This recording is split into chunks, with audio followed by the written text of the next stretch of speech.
warahmatullahi wabarakatuh. Baiklah, di sini saya akan menjelaskan materi praktikum trayek pH dan penggunaan indikator. Trayek pH adalah rentang nilai pH di mana suatu indikator mengalami perubahan warna yang jelas dan dapat diamati secara visual.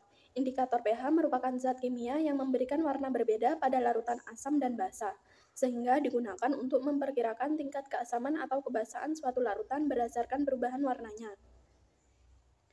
Berdasarkan praktikum yang saya lakukan dengan menggunakan indikator PP, metil oranye, metil merah, dan metil biru saat diamati, pada indikator PP memiliki trayek pH 10,1 hingga 11,0.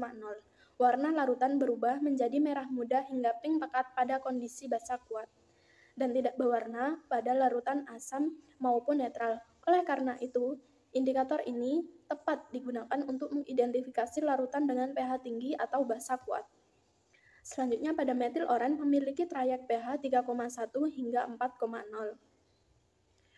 Warna berubah dari merah pada pH rendah ke oranye pada pH mendekati netral, sehingga cocok untuk mengidentifikasi larutan asam kuat hingga asam sedang. Selanjutnya pada metil merah juga memiliki trayek pH 3,1 sampai 4,0.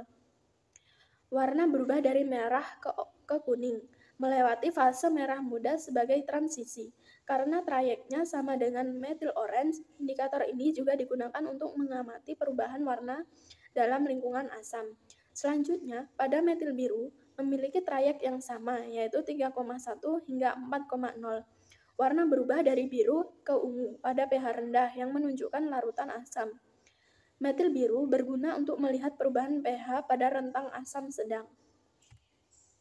Penggunaan indikator pH memegang peran penting dalam identifikasi sifat asam basa suatu larutan. Setiap indikator memiliki trayek pH tertentu yang menentukan efektivitasnya dalam mengidentifikasi pH larutan. Oleh karena itu, pemahaman terhadap trayek pH masing-masing indikator sangat penting agar pemilihan indikator sesuai dengan tujuan analisis.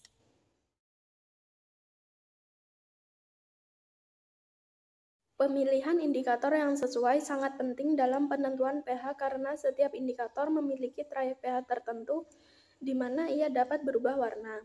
Jika indikator yang digunakan tidak sesuai dengan kisaran pH larutan, maka perubahan warna tidak akan terjadi atau hasil yang diperoleh tidak akurat. Dengan memilih indikator yang trayek pH-nya sesuai dengan jenis larutan yang diuji, kita dapat menentukan sifat asam atau basa suatu larutan secara lebih akurat. Kesalahan dalam pemilihan indikator dapat menyebabkan interpretasi warna yang keliru dan hasil pengukuran pH yang tidak tepat.